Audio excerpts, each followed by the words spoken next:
Hello and welcome to yet another episode of Earth911's Sustainability in Your Ear, the podcast conversation about accelerating the transition to a sustainable carbon neutral society. I am your host, Mitch Ratcliffe. Thank you for joining the conversation today. Homelessness has been on the rise in the United States since 2015. As of 2022, a Department of Housing and Urban Development survey found that more than 582,000 people were living on the streets, about 18 people out of every 10,000 Americans. Getting off the street requires being connected to wireless services with all the technology that involves, from a mobile phone, which about 70% of the homeless do actually have, to getting access to chargers and information to find resources, treatment for medical and addiction issues, and to apply for work.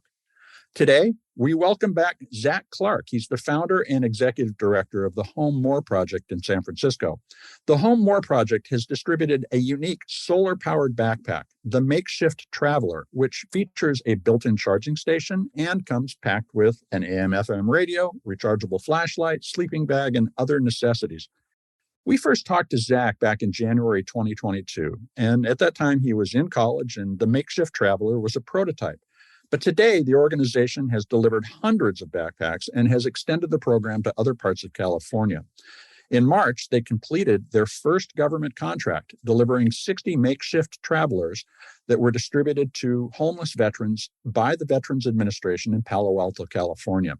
You can learn more about the HomeMore Project and its Makeshift Traveler backpack at thehomemoreproject.org. The HomeMore Project is all one word, no space, no dash, thehomemoreproject.org. Now let's connect with the HomeMore Project to find out how it has evolved. Welcome back to the show, Zac. How you doing? I'm doing good. Thanks for having me, Mitch. Well, it's great to have you back. When we first talked, you were a University of San Francisco student working as a full-time volunteer with more than 60 interns who contributed to the design and production of the Makeshift Traveler. Congratulations on your recent graduation. How's the HomeMore Project changed? And how's it going to continue to grow while you're in grad school in Los Angeles?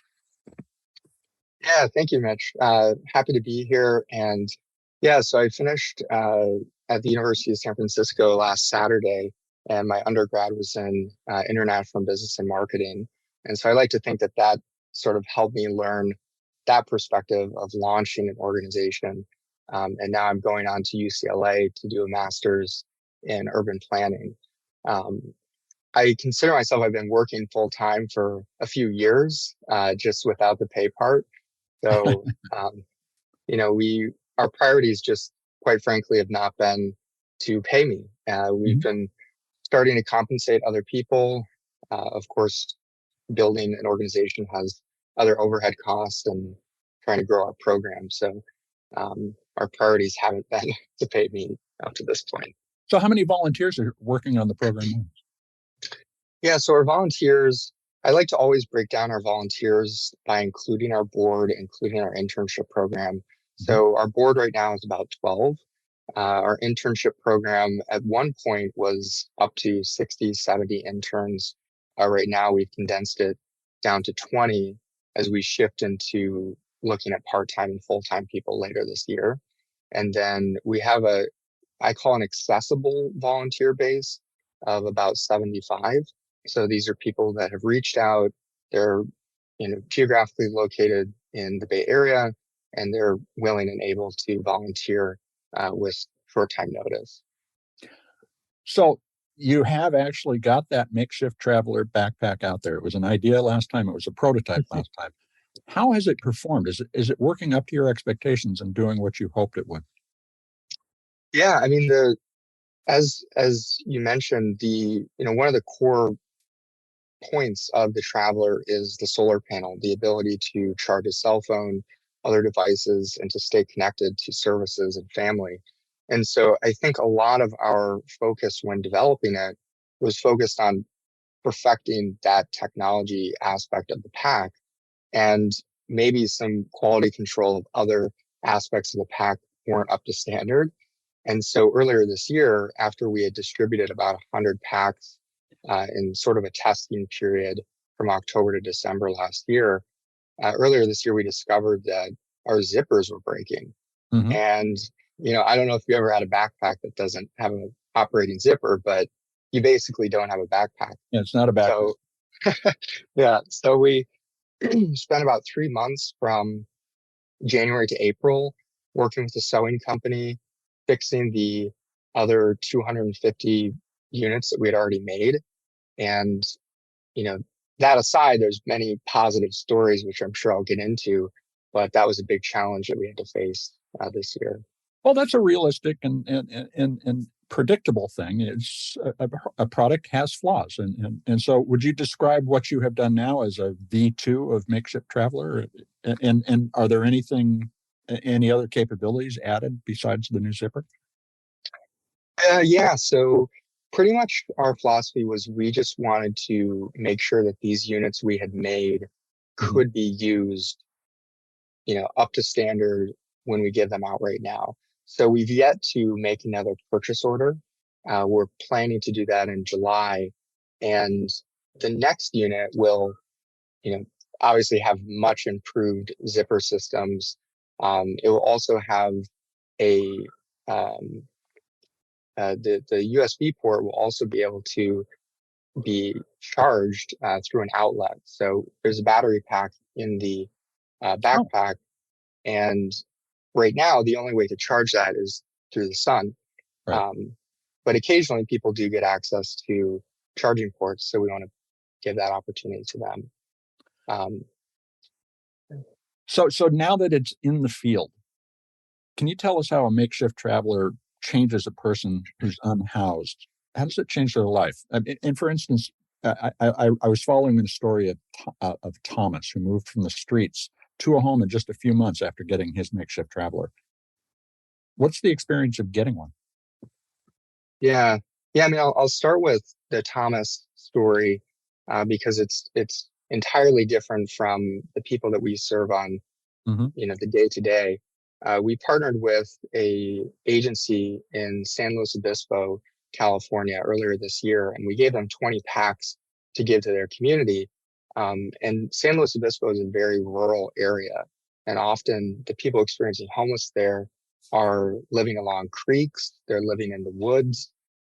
So outreach, is kind of a little bit like hiking and looking for encampments. Yeah. And so there's a few benefits for our product in that environment. Um, as we may touch on later, but theft is a enormous issue within the community. And, people will fall asleep, all their stuff is gone when they wake up.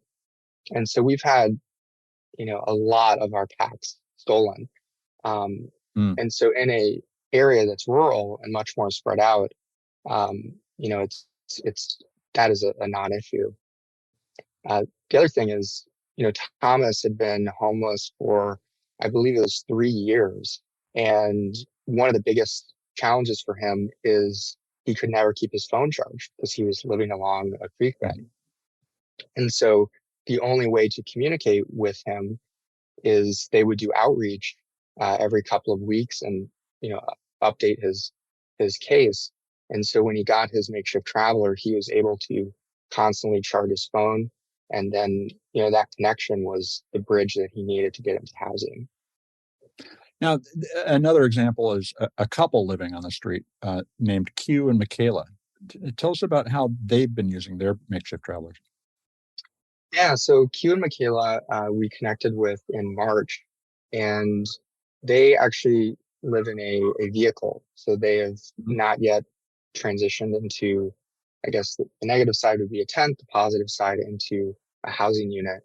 Um, their case is particularly interesting because couples that are experiencing homelessness often are not welcomed into shelter together. Mhm. They're separated. And so, they have chosen to decline many offers to be into shelter for that very reason. But for our makeshift traveler, they do, uh, they bike around the city a lot and do odd jobs. And so they've actually used their pack as a way to transport tools and other belongings. So there's a Well, so now that you've got them in production, are you starting to look at ways to reduce the cost of producing one so that you can get more of these out? And what kind of progress are you seeing there?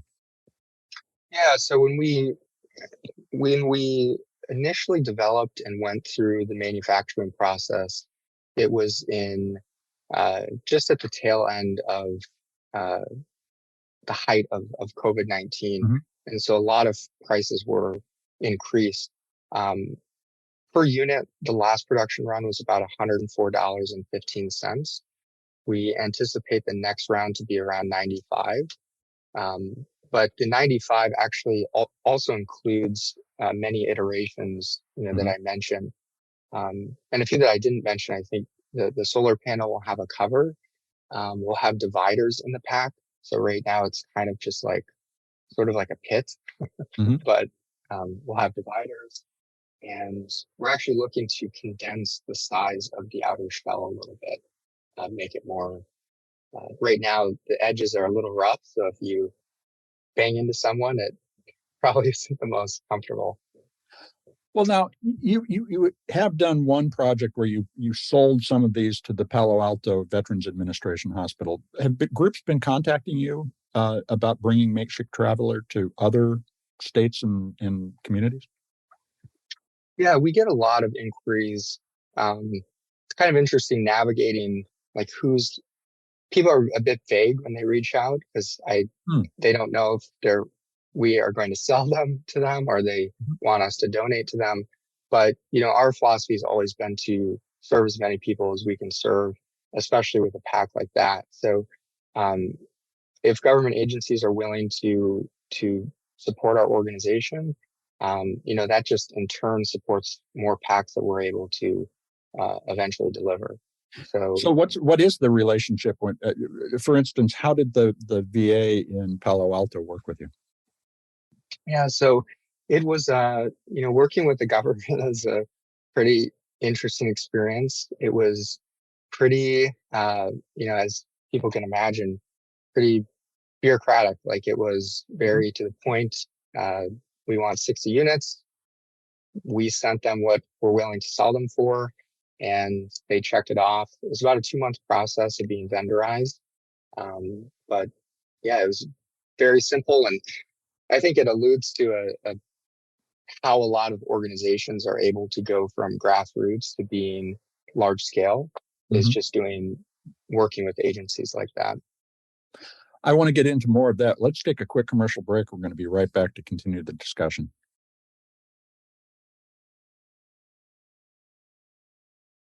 Now let's get back to the discussion with Zac Clark, founder and executive director of the HomeMore Project in San Francisco, which distributes the high-tech backpack, the Makeshift Traveler, to homeless people to connect them with vital services. So you described yourself when we last talked as naive about fundraising in San Francisco. What have you learned about how to stand up and get funding for a project like this that's dedicated to a dire social challenge like homelessness? Yeah, I mean, I would say that I was naive when we first connected. I have the awareness of what to do now. And hopefully the next time we talk, I can say that I was successful at doing this. It's really challenging. And, there are hundreds of nonprofits, even in such a small region like San Francisco. And it's quite challenging. What we've tried to do is break up our board into three main committees that Mm. outline ways that we fundraise as an organization. So the first being individual relations. So this is day-to-day donors that would find us through social media, um, website, things like that. We have corporate relations, which focuses on, foundation grants, trusts, uh, corporate social responsibility. And then we have government affairs, and that's pretty self-explanatory: government contracts, government grants. So I think in the future, we aim for the government affairs committee to make up anywhere from 60 to 70% of our total funding. Mhm. Right now, it's about 5. So I think that's where we have a lot of room to grow. So, what's your advice for somebody who's thinking about launching a nonprofit? I mean, you did it in school. what would you suggest to somebody as a first few steps to understand the challenge and tackle it? Yeah, I think the first thing is deciding, of course, how you're going to separate yourself from all the other nonprofits that exist. Mm-hmm. Um, the assumption would be if you're starting a nonprofit, you probably know what the focus of the organization is going to be. And then secondly, it's not always the most fun thing to chat about, but you have to understand what the financials and the revenue model is. Um, you know, I think a lot of times we mistake nonprofit for non-revenue. Yeah. And, nonprofits, just like a for-profit, just like a VC firm, anything else, you have to generate revenue to cover basic costs and grow the organization. And I think lastly, I always like talking about this with other, people on different sides of the spectrum, but, understanding the relationship between the end user and then the spender. Like in for-profits, this is usually the same person, unless it's a gift. But in nonprofits, your end user is not the spender. And so finding that relationship between what does the spender want to see, what does the end user want to see, and then trying to merge that into something. Yeah, I agree that client relationship in the public setting is so important. But the funder, if it's the government, that's a citizen. If it's a private entity, it's not a citizen. So what is the relationship? And those are very complicated roads to travel. What did you learn? What did you learn about the relationship between donors and the homeless? Yeah, I mean, I share an example just of kind of a moral dilemma that I have every time I go out into the community. And actually today, we're going to a safe sleeping site in the Mission District in San Francisco, and we're giving about 15 packs to people that are sleeping in tents there. And the person that's helping me on our team is our videographer. And we have a goal to create a new updated short promotional video. Mm-hmm. And so, there's this moral dilemma between, helping these people and then trying to showcase it in a video form because that's what people supporting you want to see. Right. But it's not always the easiest. Like, oh, by the way, can we interview you and film you when you're at a vulnerable state? Well, and it almost represents some kind of a quid pro quo, which is not what you want to introduce. The idea that you have to do this to get this, and it could be perceived that way. Totally. Yeah. Yeah. And we've even experienced that many times before that, people will be in a waiting line to come up and eat with us and get a pack. And we like to get pictures of people and share their story on our website. But, people will kind of come up and if I have to get a picture, I don't think, I don't want to get a picture. It's always totally fine. Like that's okay. So yeah, it's just it's the day and age that we live in, right? Everything has to be showcased because if we aren't showcasing our work, then are you really doing anything? It's hard to know. It's the if no one was there to hear the tree fall, did it make a sound problem? Social media, blessing and a curse. Now you have a transitional program to help people move into a shelter and ultimately into work and a home. How's that continued to evolve? It was very aggressive, 27 steps when we talked last year. Where are you with that today? Well, people convinced me to eliminate the branding of 27 steps. I think that is pretty aggressive. It's overbearing for a lot of people to understand. But I think what I wanted to convey with that messaging is to address someone experiencing homelessness entirely, it does take a lot of different steps. And we've since called it our transitional housing program as we wait to decide on what the next or hopefully the final name will be for that. But that program is still very much in its development. We have numerous documents supporting research that we're willing to share with people that are interested, but a lot of that is just kept internal right now, as admittedly, most of our focus has been on the Makeshift Traveler program that we just launched. Now, you can think of the Makeshift Traveler as a platform, a technology platform, and you can layer services on top of something like that. Have you explored adding payments or work programs or additional technology to support other connections to social services on top of the capabilities of the Makeshift Traveler?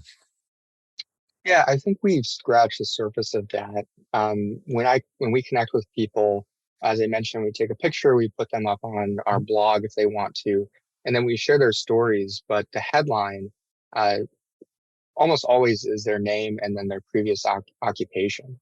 Mm-hmm.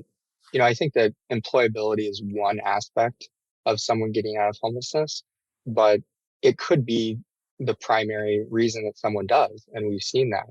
And so I say that we've scratched the surface because we have the ability on our website for people to see previous employability and then also be able to donate if they're interested.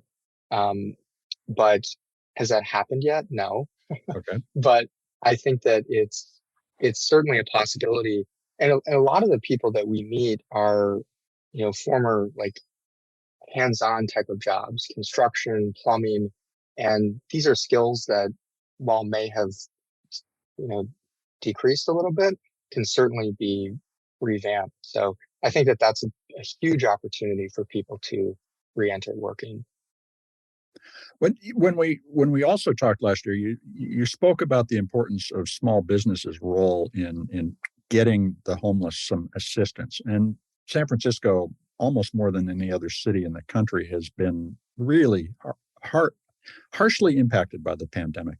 Is the city coming back, and do you see those small businesses and government tuning into the problem and contributing to solutions to the homeless problem? Yeah, I think to answer the first part, the city's not coming back. Okay. I think that a lot of the organizations that we work with, and both government agencies and whatnot, I think they'll acknowledge that it'll be a few years before San Francisco looks somewhat similar to what it was pre-pandemic.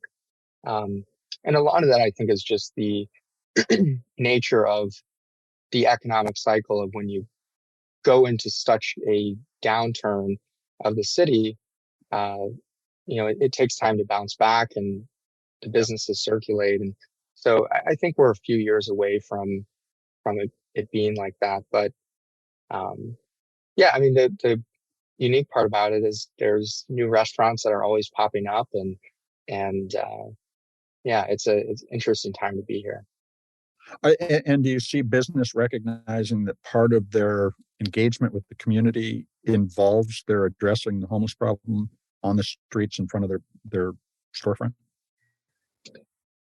I would say that it's become pretty divided, where Mm-hmm. most of the small businesses kind of are just looking at the government to fix the issue. And, I mean, we had, I think it was fall of last year, uh, the entire Tenderloin formed a coalition, and about 160 businesses, refused to pay taxes. I don't know what the outcome of that was. I'm guessing they ended up paying them, um, but so I think we're seeing a little bit of pushback from small businesses. Well, society is a team sport. Hmm. What are the 3 or 4 critical steps you suggest that we take to prevent homelessness in the first place, and to help those people who do end up on the street? Yeah, I mean, I always like to separate these types of questions into two separate groups. And there's a population of those experiencing homelessness that are severely addicted, and they need help that someone who's experiencing homelessness for employment or economic reasons may not need. And so Mhm. addressing those two different groups is looks entirely different. Speaking to the economic reasons, I think it all starts with uh, just a connection and a relationship. And I challenge people to just communicate with those that are homeless like they would anyone else. And we talk about housing first, and I always like to say people first. Like it Mhm. starts with a connection and some sort of trust. So I think that, the first step in any of it is recognizing people who are unhoused as individuals that have gone through a series of challenges that have led them to this. And we need to communicate with them like anyone else. Um, and I think addressing the other side, it's tricky. Harm reduction has been a big part of addressing those suffering from addiction in recent years. I think that it's like any other program, it's experienced some great success. It's also had a lot of great failure.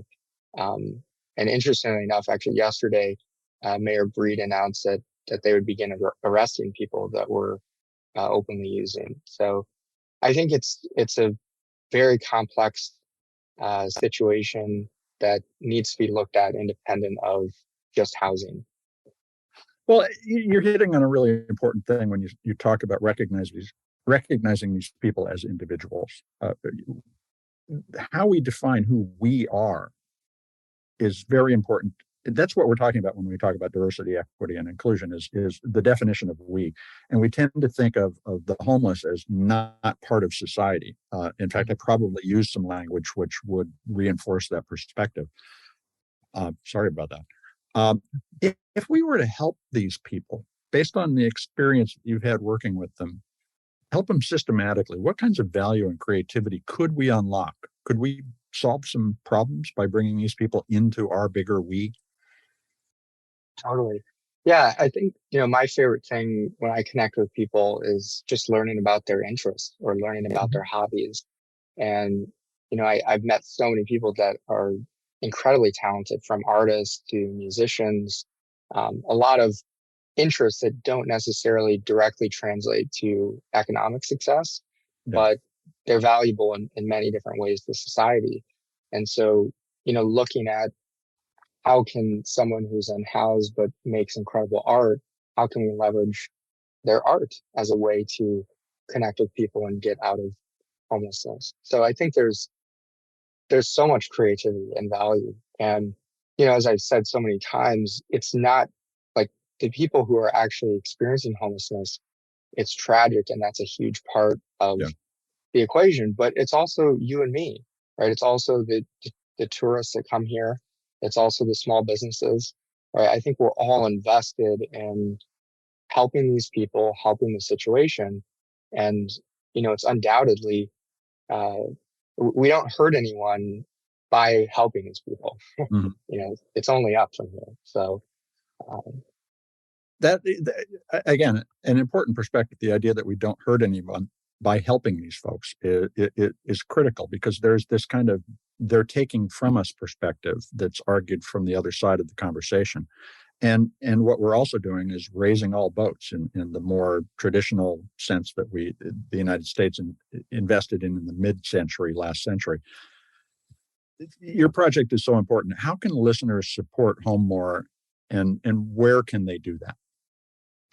Yeah, I always say if you want to financially support us, you can go to the HomeMoreProject.org. Big donate button on the right. And then if you want to support us through ideas or feedback on our programs, you can go to the HomeMoreProject.org as well and reach out to us and let us know your thoughts. I'm really big on involving other people into our programs, so would love the feedback. I also noticed that you can do an Amazon Smile opt-in to support HomeMore now, so that part of your purchases go there. Is that something that you recommend people do? Totally. Excuse me. Yeah, we'd love Amazon Smile, GoFundMe. There's a lot of unique ways to contribute to us. So. Zac, again, great work and fantastic to see the progress that you've made. Good luck in grad school. Thank you, Mitch. Thanks for having me. That was my conversation with Zac Clark, founder and executive director of the HomeMore Project in San Francisco. You can learn more about the program and donate to support the delivery of more Makeshift Traveler backpacks at thehomemoreproject.org. The HomeMore Project is all one word, no space, no dash, thehomemoreproject.org. And if you haven't designated an organization to support when shopping on Amazon, consider choosing the HomeMore Project as your Amazon Smile Charity. It will do good, folks. The plight of the homeless, who often become unmoored from their family and community because they cannot afford the digital connectivity on which our modern economy is built, can be instructive for those of us who are thinking about sustainability too. As Zac mentioned, how we define our community, who we count as part of the we that must be considered and cared for when making economic and political decisions, is critical to building an inclusive prosperity. The sustainability disconnect for many of us is that they do not see themselves as part of nature, but separate from it. And that choice blinds us to many of the factors that contribute to climate change. When we can find empathy for people who are struggling with homelessness, addiction, or mental issues, we can widen the discussion and think about systemic changes that could help prevent the plight affecting almost 600,000 Americans. And that humanizing step could also be applied to opening the mental door to seeing, for instance, endangered species and wilderness that is at risk of being lost as important co-residents on a small planet with limited resources. Understanding and empathy are keys to our ability to change. The HomeMore Project is one more example among many of how seeing new paths to solving the polycrisis affecting our world can be transformative. Folks, I hope you'll take a moment to share this podcast or any of the more than 400 interviews that we've done on sustainability in your ear with your friends, family, and coworkers. If you take a moment to write a review on your favorite podcast platform, that will make all the difference in the world in helping them find us. Please tell everyone that you can find us at Apple Podcasts, Spotify, iHeartRadio, Audible, or any of the other fine purveyors of podcast goodness you might know or prefer. Thank you so much for your support. I'm Mitch Ratcliffe. This is Earth911, and we will be back with another innovator interview soon. In the meantime, folks, take care of yourself, take care of one another, and let's all take care of this beautiful planet of ours. Have a green day.